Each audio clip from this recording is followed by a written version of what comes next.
Hello everyone, this is Mr. Isometric, and in this video tutorial series we are going to make a car in Unity without writing a single line of code. And as you can see in this video, this is the car we are going to make, and in the end of the series you will be able to make a similar car like this with some bunch of nodes. And yes, I haven't written a single line of code because I'm using Unity's one of the Unity's asset known as visual scripting tool, Bolt.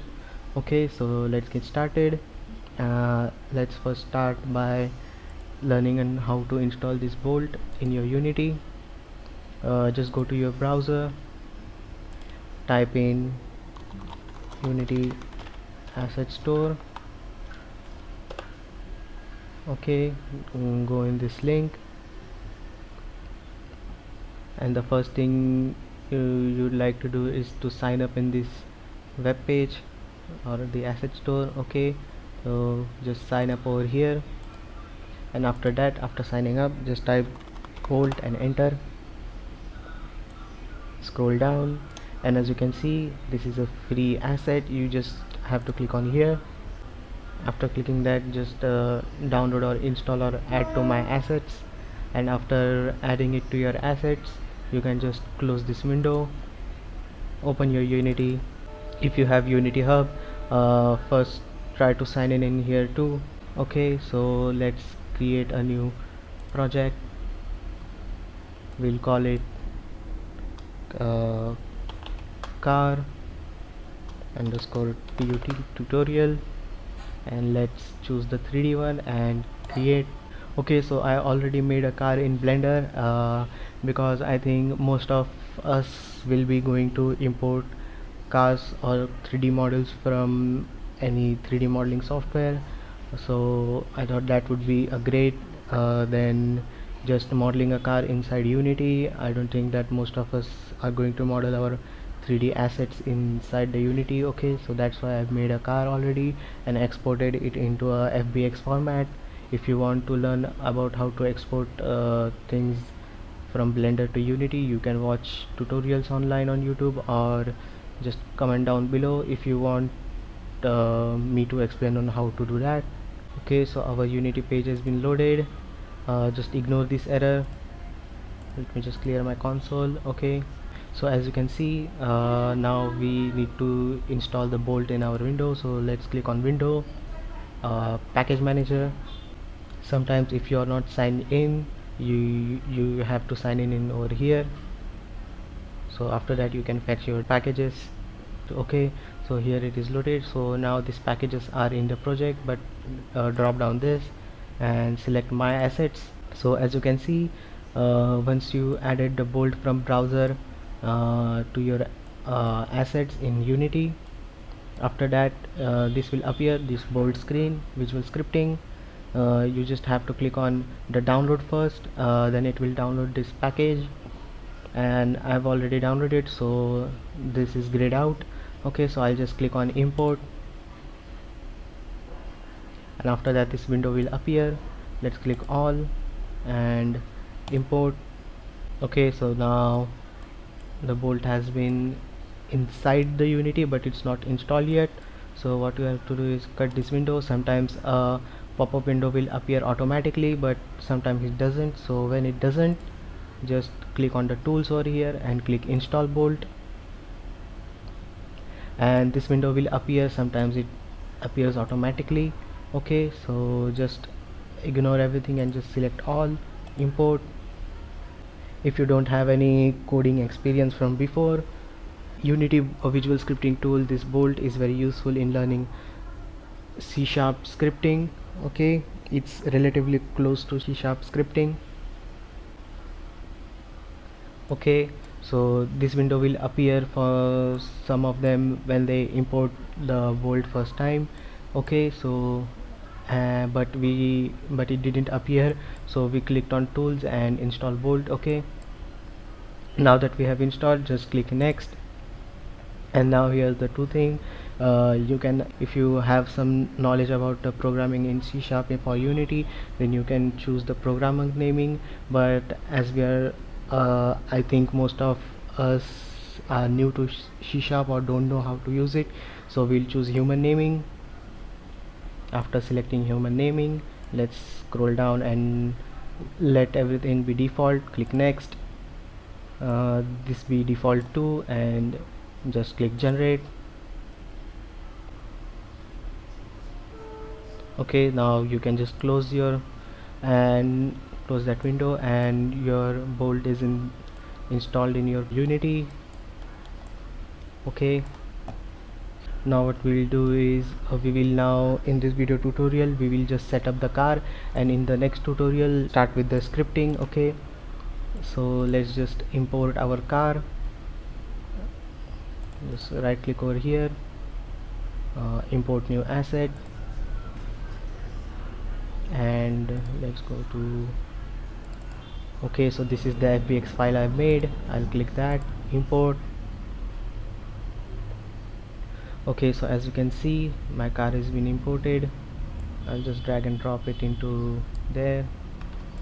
Alright, now let's just break all its prefab connections. Go to prefab. Okay, right click on here, click on prefab and unpack completely. Okay, so now as you can see, I have named my objects like so, like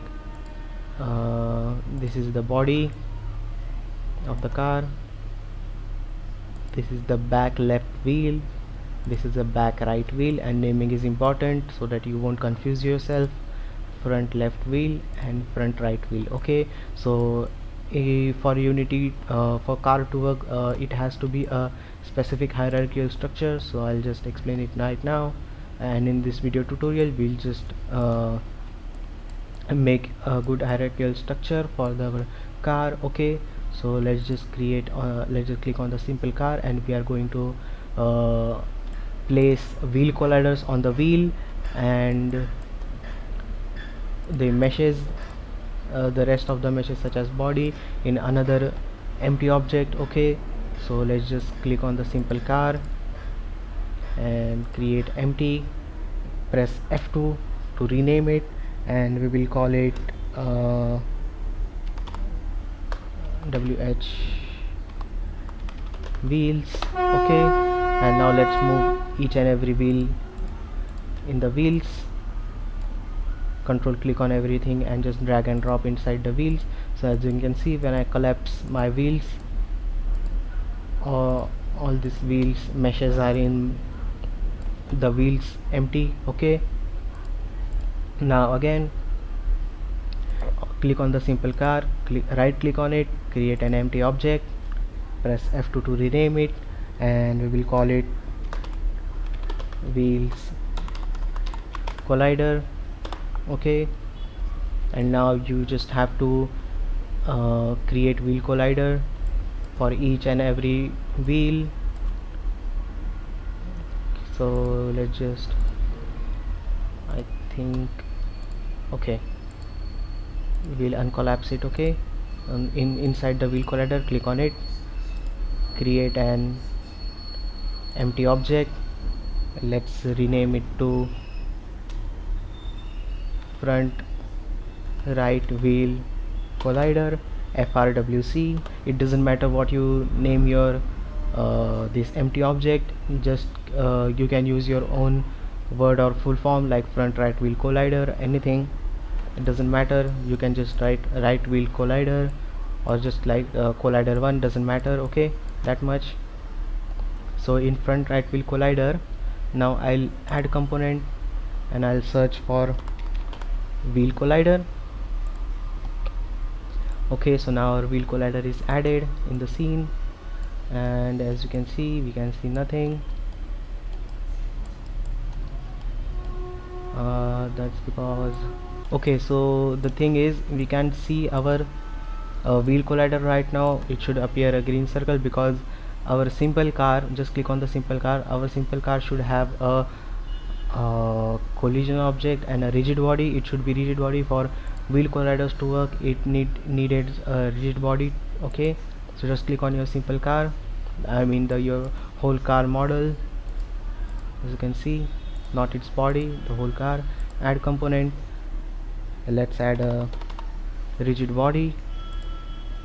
Okay, so as you can see, now we can see our wheel collider over there. Also we need a collider. We will select a box collider, and now you just have to roughly adjust your, let me reset the transform. You just have to now roughly adjust your box collider over here. So for that, I'll go in isometric view. Let's click on this X. So just click on this edit button, edit collider, and just drag with roughly to the shape of your car. Okay, oh, that looks good. Let's get out of the edit mode of the wheel of the collider. Let's go to perspective mode, and now we just have to reposition our wheel collider. So I'll again go in isometric view and just roughly position it towards your wheel. Let's zoom in a little bit. Okay, just roughly position it and increase its radius so that it just touches the outside of the wheel. Okay, that looks fairly good. We'll also move it inside. Okay, so this wheel collider is actually our wheel which will interact with other meshes or say other colliders. This wheel collider also able to, I mean, everything that wheel does is done by this wheel collider. Okay, so we'll see that in the future videos. So as it's done, I'll just control D for duplicating it, and let's just go to the top view, and as you can see, this is my X value. I'll just change it to, I think, 3. Okay, 3 sounds good. This front wheel collider, let's make it 3 2. Okay, so now this second wheel collider, we'll just move it to right here. Okay, so when I hold down control, it snaps, and I think -3 is good. Now I'll select this, both of this. Let's zoom out a little bit. Sorry, my mouse wheel is broken.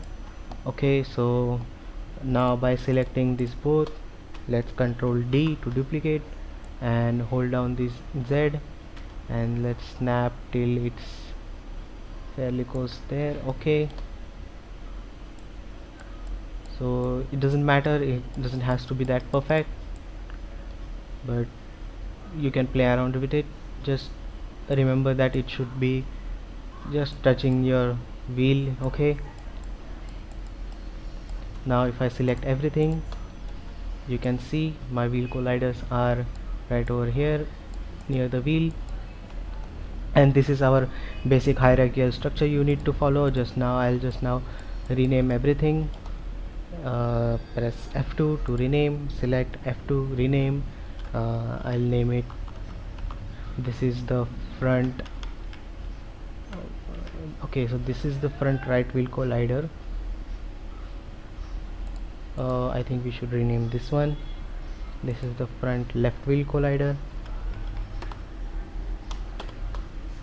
Okay, rename this one too. This is back left wheel collider. Press F2 to rename. This is back right wheel collider. Okay, now just for perfection, I think I'll just drag and drop this front right wheel collider here, over here, front left wheel collider, back right wheel collider. Okay, so this is the structure. This is just for me. I think it doesn't matter, their sequence doesn't matter right now, but just for the sake of my eyes, I guess, fulfilling my OCD. Okay, so right left, every wheels and colliders are set it up, and I think in the next tutorial we will start scripting Okay, so I guess that's it for this tutorial. Doesn't want to make them too long because long tutorials are boring and hard to edit. So first, when you drag and drop your model, first thing you do is break its prefab connection. After breaking its prefab connection, the only things which are not going to like interact or contribute in wheel stuff is the body, and suppose you had some spoilers or doors or everything, it goes directly in under this simple car. Okay, and after that we right click on this simple car, create two empty objects, one for is the meshes, okay, and one for is the wheel colliders. Okay, so I think that's pretty much it. I'll see you in the next video tutorial. uh, so yeah, I guess that's it. Thank you for watching.